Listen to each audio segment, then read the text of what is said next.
All right, hello again.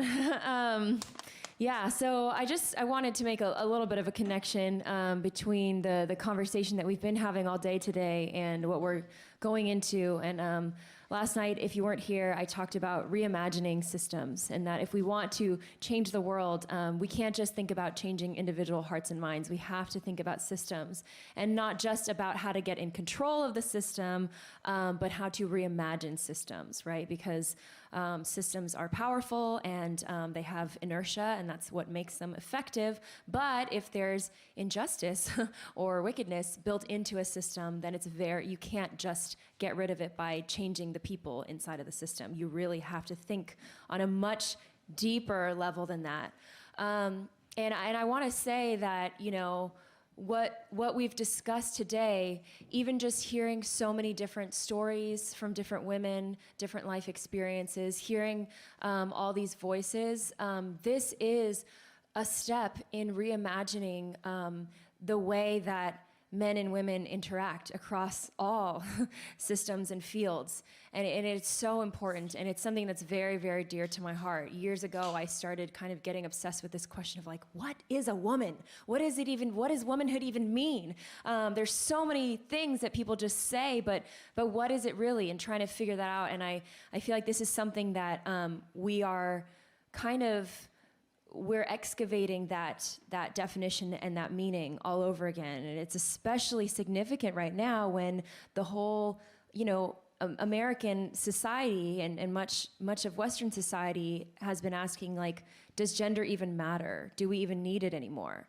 And honestly, I think that it's a good question to ask. I think it's time for us to really consider that and consider, what does God say about gender? Why did he create it? And so I think that this is part of reimagining culture, is to ask these really fundamental questions and to unearth the wisdom that's been hidden and locked inside of women's lives and women's stories and women's voices for so long. 100% of the world suffers when 50% of the world's voices are silenced. That's just not how God made it to be. And so, I think gatherings like this are so important and so significant because it sparks something in our imaginations and helps us, think bigger, think deeper, think beyond what we can see on earth already right now. So we're now going to talk a little bit more about, for us, what it means for us to be engaging in reimagining culture and also investing into people who are reimagining culture. We do not pretend to have the monopoly on that. We have studied a few things and know about a few things, but we really want to empower people who are doing that in their various fields and disciplines. And so, should we talk about the book first, or should we talk about... We talk about the book first. You guys know that I have a background in law. I went to law school at Harvard. He went to architecture, got his architecture master's at Harvard. That's where we met. I worked in law for 3 years. And then one fateful day in 2016 in December, we met this Christian couple, Howard and Roberta Ahmanson. They're philanthropists, art collectors. They love the Lord, and they have a lot of money and have been using that to really try to engage culture in their own ways. And it was definitely a divine appointment. It happened very quickly. We met them, and they kind of immediately just saw things in us that I don't even think we saw in ourselves. And they were like, "You are the next, whatever, building the bridges to the future, and we want to work with you guys." So that what they did is they created a job for us. From their foundation, they created this research project for us. They asked us, "What are you interested in?" And we said, interested in studying art and art history, interested in studying culture, and how art and academia and faith and spirituality intersect with culture, and what are the opportunities for the church to engage in those areas. So she said, how about you do a 1-year research project on the LA art world? and its relationship to faith and spirituality. And we will pay you for this whole year to just come out here, and you can design this project how you want to design it, and go from there. And so that's what we did. We went out to LA for a year. We interviewed almost 100 different artists, collectors, gallerists, curators, people who work at museums, professors, art students, kind of the whole gamut. And these were our questions. What does the LA art world look like as an ecology? How did it come to be so? Kind of what makes it unique from the New York art world or the London art world or the Paris art world? And then how does that world interact with faith and spirituality? And we got to ask people really cool questions just about their own experiences with religion, with Christianity, with faith and spirituality. And people shared some really amazing stories. And we all, oh no, this is the wrong slideshow. So good, so good. Yeah. Anyway, we don't have to go into all of it. It's a lot. If you want to learn more, there's a whole talk that's online that we did about this book and the contents of the book. But yeah, we also read about the past 100 years of history in LA, and we kind of put that all together into this book. So the first half of the book is talking about like how over the past 100 years did the LA art world kind of develop, and how did it become to be what it is? What makes it unique? And then the second half of the book is the relationship between that world and Christianity in LA. So from there, do you want to say more about the book, or should I just keep going? To NA, okay. So, man, there's like so many things to like go through, but I'm streamlining it. So this is like a basic diagram of how we think about a lot of our work and culture in general. These were diagrams developed by the Rand Corporation when they were studying society, but this is being done in the 60s. It's also emergent during that time was ecological frameworks. Western culture has a hard time like conceptualizing of ecologies. Western frameworks tend to think of things as like hierarchical, top-down, pyramid ideas, right? So this is pretty much how most of nature works. These are three different diagrams, right? So you have the centralized version on the left, and so there's a central node, and then everything comes out of that central node. So, I mean, the way that many people think about American government, right? That you have the president, and then you have everybody below him, or like more prototypically a monarch, and everything extends from that center point. Another mode is decentralized, and in this one you have many different nodes, and then you have like this constellation around each node. And then the net is a completely distributed one. Now, these were diagrams that would eventually launch the internet. And so this was the thinking behind what the internet would eventually be. This is like very basic, Stone Age internet type thinking that was going on in the Rand Corporation. But when we look at culture, typically the discourse that Christina talked about was about this centralized vision and interpretation of culture, that there's a central portion and you need to like recalibrate the central portion and everybody else will get themselves in line.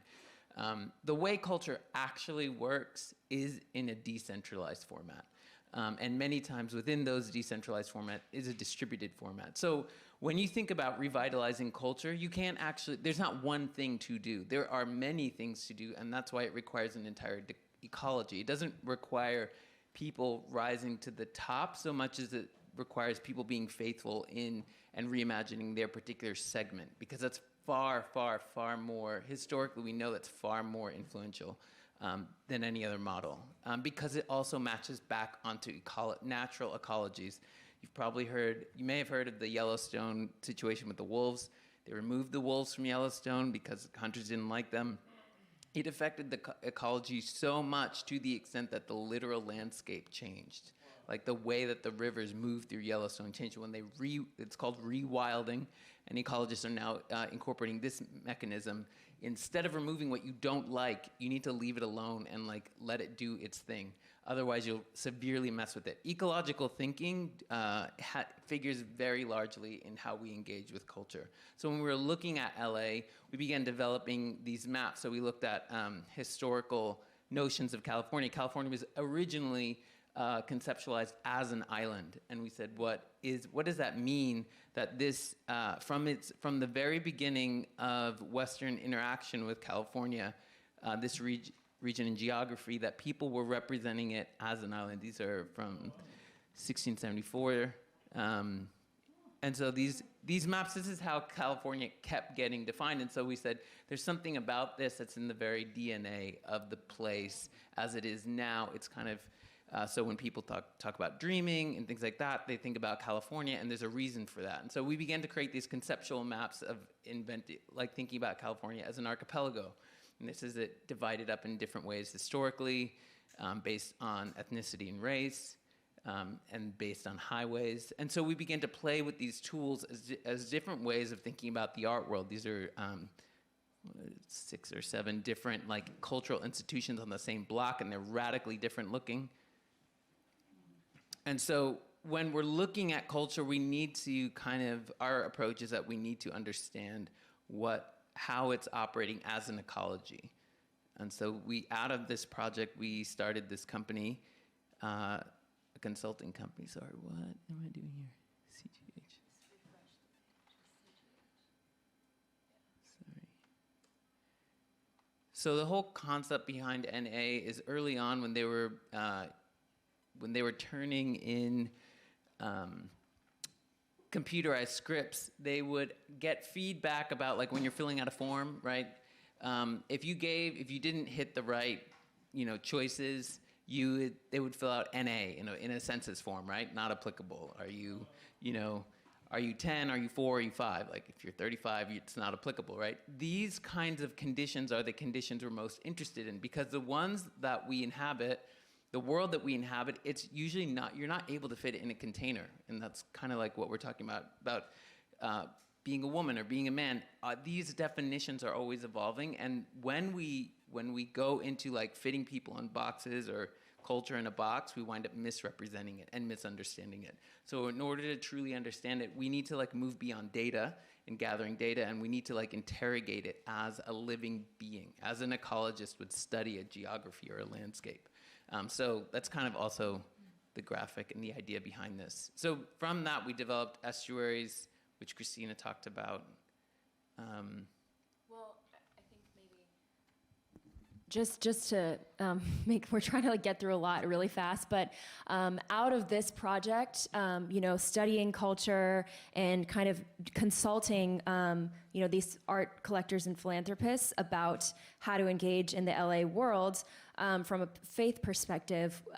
From there is when we launched NA, and it's a cultural research and consulting office, I guess, to do more projects similar, right? So if there's someone who wants to do some type of cultural initiative, I want to build a museum. Okay, well, we'll go in and we will do the research on that city or whatever it is, whatever cultural legacy you're hoping to leave or thing that you're hoping to accomplish through building this museum, like hire researchers to go in there and kind of place your project into the arc of history so you can understand where it fits in, what the needs are, what the needs of your community are, not just from a numbers perspective, because I think people do like numerical research, but from a philosophical perspective. So we've done a lot of different projects. We've consulted on a documentary about historically Black colleges and universities. We've consulted on a store in LA that's meant to be kind of a meeting place for artists. What else have we done? We've done this, and then we've done estuaries, which is kind of our. We did speculation for a luxury clothing brand. A part of that too, though, is we always ask, what is the thing? So if you come to us and you say, I want to build a museum, then we're going to say, what's a museum? Like you're going to say like, oh, you're playing dumb.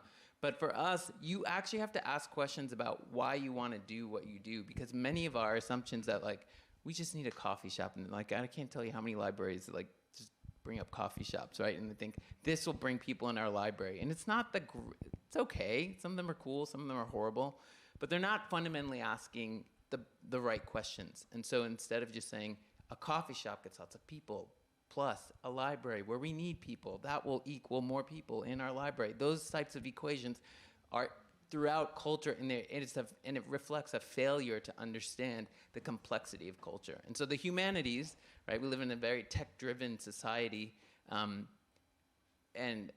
the humanities are a mode of research that interrogates literature, history, the arts. Like, all of these things are always at play. Like, whether we are conscious of it or not, they are shaping and informing who we think we are, who others are, in the world around us constantly. So you have to tap into and understand how do you get a reading of what that is before you propose a solution.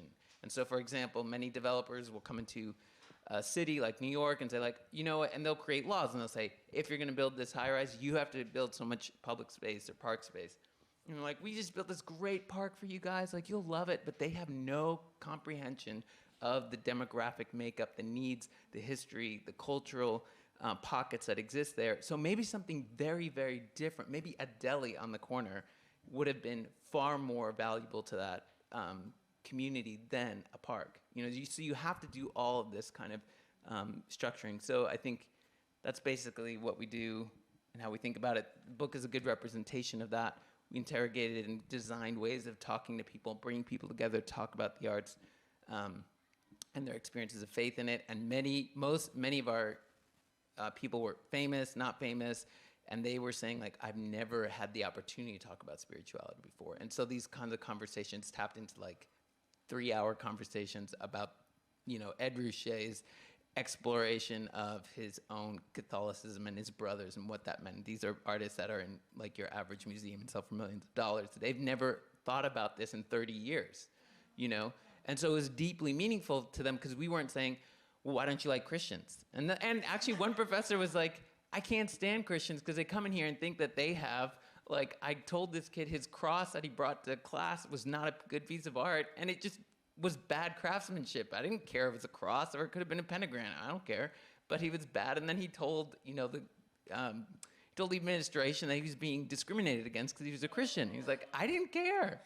And so we bring complexity to all these different issues, and it allows you to hear things from people you might think are total apostates. We interviewed this one guy who's quite famous, and he makes like, he puts sex toys into reliquaries. And so, you know, at first people will be like, that is demonic. I will never even like talk to somebody like that, right?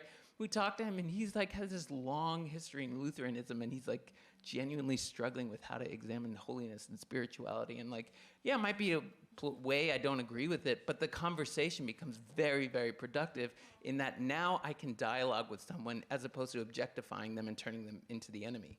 And as believers, I mean, Jesus represented this best. He was the listener. The only people he didn't really listen to is the religious establishment. So I think as believers entering culture, we have to model that as well. I'm just going to ask a couple questions. I know this is really unfair for you guys to do this for 10 minutes. I apologize. They have 3 more copies because I snagged the first one. If you guys want, there's more in different bookstores. So if you really want one, you can come talk to us, and we can tell you how to get one. When the product was finished, and I know this is part of a process. What did they do? What did the Ahmanson family? I forgot the couple's name. What did they do with it, and what did it engender after you finished? Was there more that they did with art and spirituality, or was it a project for you to just begin a new process of thinking and understanding LA? Yeah, I think that their goal, honestly, in hiring us was to just launch us into what we wanted to do. They're incredibly generous people, and you know, they really invested into us, and we still have a friendship with them. But I think I think that the biggest impact, so far at least, has been to help us work through our ideas and kind of, move into, okay, yeah, what do we want to keep examining? What do we want to keep studying? Like, how do we do cultural research? I mean, I know that they have an artist in residence program in LA that they want to attract, the top artists who are interested in grappling with religion and spirituality to this. And so, the reason why we did all this research was to kind of help inform them of like, what is the landscape of LA? And so, I know that that's informed them, but I think more than anything, it's informed like the work that we want to keep doing. Okay. Because I know, like, for coming back to kind of our context of influence, they are one of the most influential families in Los Angeles. Mm-hmm. And so, and they're believers, and they've been supporting missions stuff, and they're just amazing. So I'm just thinking, from their point of view and investing into art, what have you learned that the Ahmanson family and their foundation is pursuing in how to influence Los Angeles, whether it's spirituality, like what are you seeing as you're getting to know them, this being one of the many ways that they're considering?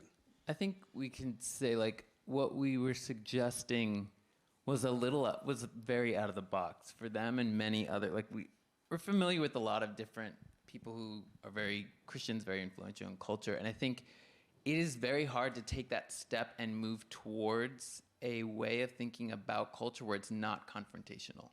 And I think what happens is when, like in a project like this, one of the really big results was that all these different artists we interviewed, because they had such intimate conversations with us, and we just met them for the first time, they wound up wanting to like hang out and come to dinners, and like so it actually it's very in a sense labor intensive, because you've got to not judge people.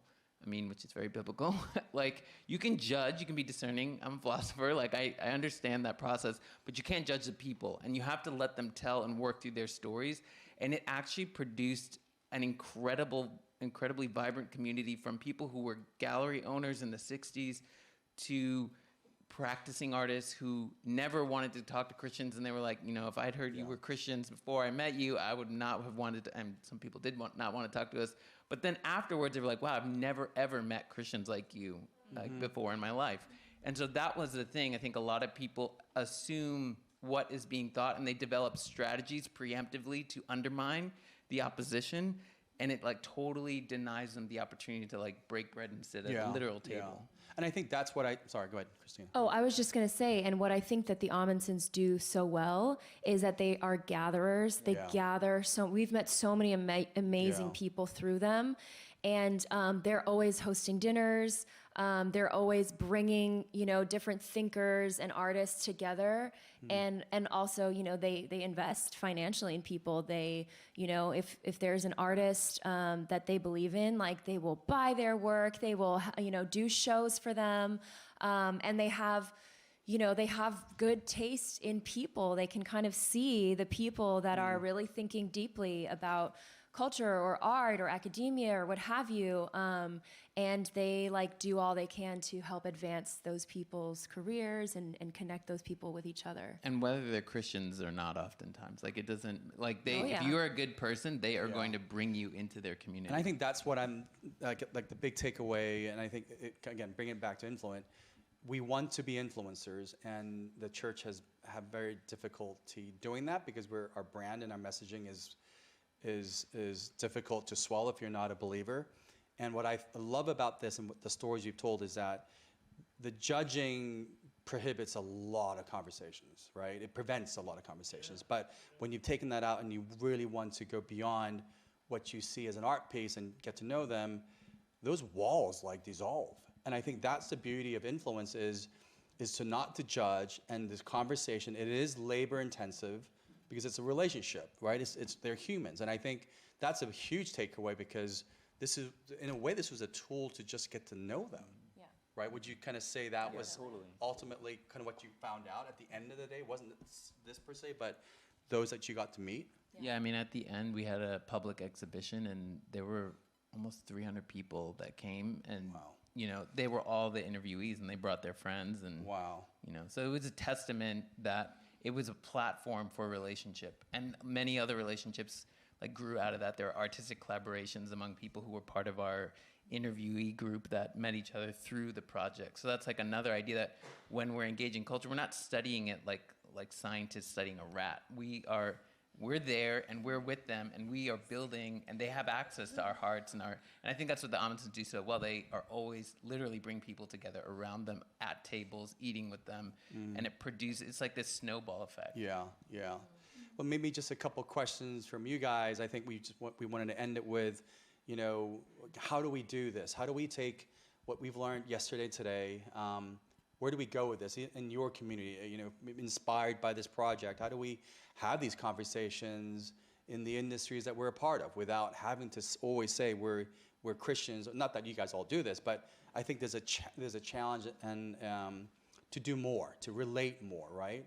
Can I just say one thing to that, what you just said? I wanted to bring up one thing that the Ahmansons have done that actually really intrigued us when we first met them, is we found out about a project that they created to fund Muslim theologians from Indonesia, because in Indonesia there's a strong sect of Islam that has never embraced jihad, the theology of jihad. And so they, as Christians, were like, we want to help these Muslim theologians, like we want to protect them, we want to help them do their work, because, you know, we don't believe in jihad either. and it's very controversial, you know, for Christians to be funding Muslim theology, right? And a lot of people were like, what? Why are you doing that? That's so wrong. But for us, we were like, wow, they are truly thinking outside of the box, and they're kind of doing things that people wouldn't normally do. And we want to be around people like that who are actually trying to get way out of their comfort zone.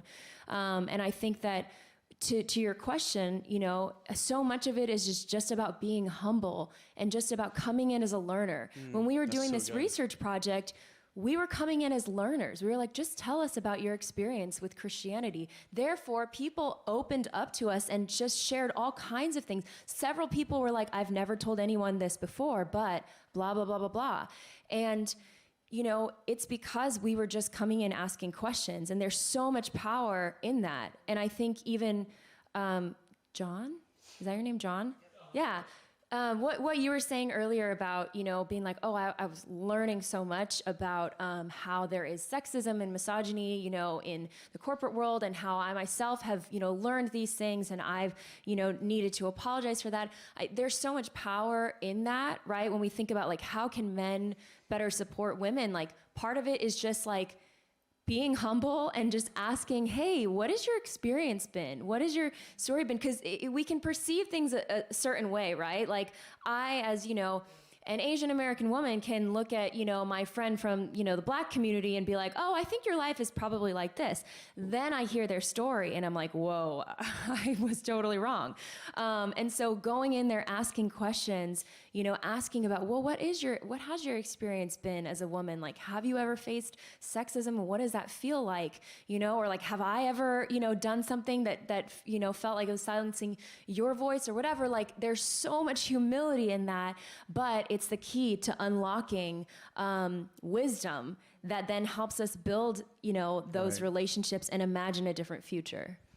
So talking about questions, do you have any questions? Just Mr. Bob Hartley. Yes, that's awesome. So, in studying culture, do you have a model? What variables do you take into account? That's probably another hour talk. So that's I mean, I think the book like lays out, because that would be like a really long response, but the book kind of lays out the different variables that we're trying to do. And I think in general, we're trying to take into account as many different nodes as possible. We want to expand, like when scientists do experiments that say, where's your system boundary? So if you were saying like, I'm looking for gold in America, and like there is no gold in America, and I asked you, where's your system boundary? And you said, oh, it's Kansas City. And like, oh, like that's why you didn't find any gold, because you drew it too short. And so we want to, our approach to culture is draw the boundary as far wide as possible. When you learn more about it, it's like the universe. We understand that it's constantly expanding, and we know this like infinitesimal amount about it. It seems like with like the nodes and the ecosystems that people are so much better at using it to atomize us further, to divide than we are as using culture to bring us together. And whether it's the corporate side, if they want to sell you a product, you'll get LaPlaca Cohen or some other major data culture firm, and they're so good at selling us a product with influencers. Or if you, even within the church, I struggle with this at my previous church. I mean, it's so, they pivoted to such an end times approach because it was so much more effective, but at the same time, like, getting people to create change with a positive, base message, it just kind of feels hopeless sometimes right now. And I don't really know that's a question, but that's just was how I felt. Yeah. I think that's what you're saying is why it's so important to interrogate our instruments. Like, so for example, lots of churches when social media like first got introduced, they're like, where's your Instagram page? Like, you need this, you need to do that. And if you're going to be an influencer, you need to X, Y, and Z. Like post about Jesus. Yeah, like post take a about selfie Jesus. right now in church and post it on your Instagram so you can spread the word about Jesus or whatever. You're not fundamentally interrogating what is the nature of this instrument. Like, because our instruments are not neutral. They're developed with ideologies and baked inside of them. So like, Marshall McLuhan, who actually was a Catholic and a deeply respected media theorist, one of the greatest respected media theorists, he said the medium is the message, right? So it's not just really like good. we can look at different things and say like, oh, it's that. It's because these movies are, saying X, Y, and Z, but we need to think about like, what is the nature of how we internalize media today? And what is the goal of the design of media? Because whatever you plug into it, even if it's good, it will wind up having a perverse effect, right? When we say like, oh, people are too reliant on like, individual people in their walks with Christ, it's because the church has embraced many different models and ideologies while it's trying to communicate its message. I think we're probably going to close it here. But I think I did want to encourage you, just like how the Ahmansons saw Christian and Christina and supported and encouraged and funded this project, because I love what you said, Christina, they have good taste in people. I think we have good taste in people here because there's just so many amazing people here. And I think that is the goal. What I love about what they did was they did it the way they would do it. They didn't do another book that everyone else did. It was the way Christian and Christina would do it. And I think that the individual knowing of how you would do it, what you're called to, I think that's what Influent is passionate about. And so I love that we can end it with this, because we do want the end result is for you to live your calling and be able to influence the realm that you're called to with no apologies, unapologetically. So maybe we can pray and end. It just seems right. You guys have been amazing. I know this has been a freaking fire hydrant since 6 o'clock, but amazing to process. And we will get back to you. I feel like this is the beginning of many more conversations. And we would love to hear more stories from tomorrow's leaders, Susan, your daughter, the next generation of what you're doing, and having I'm serious, a failure test with Nicole, and we want to see who wins. And, let's do this. Like, all of us have a failure test, right? So we want to just encourage that courage that comes from a community like this. Bob, would you like to close us in prayer? We just thank you so much for your kindness and bringing such amazing people and voices into our lives, and new friends are made here forever. Lord, I just saw a picture of us doing this and everybody coming back next year, and it would be like a reunion. Lord, I just thank you how much you love us, how much you're building something, and how important relationships are. And Lord, you always feed us with the things we need just in time. Just like the birds, Lord, you always take care of us. You bring the right people, the right thoughts, the right things. Lord, you're so good. You're so kind to us. And we just say, prosper all these relationships in us, prosper all these beautiful nuggets and these thoughts that we've had, these golden nuggets that you've planted in us. Lord, just prosper them tonight and for all this year, the rest of this year and through next year. We ask in Jesus' name, amen.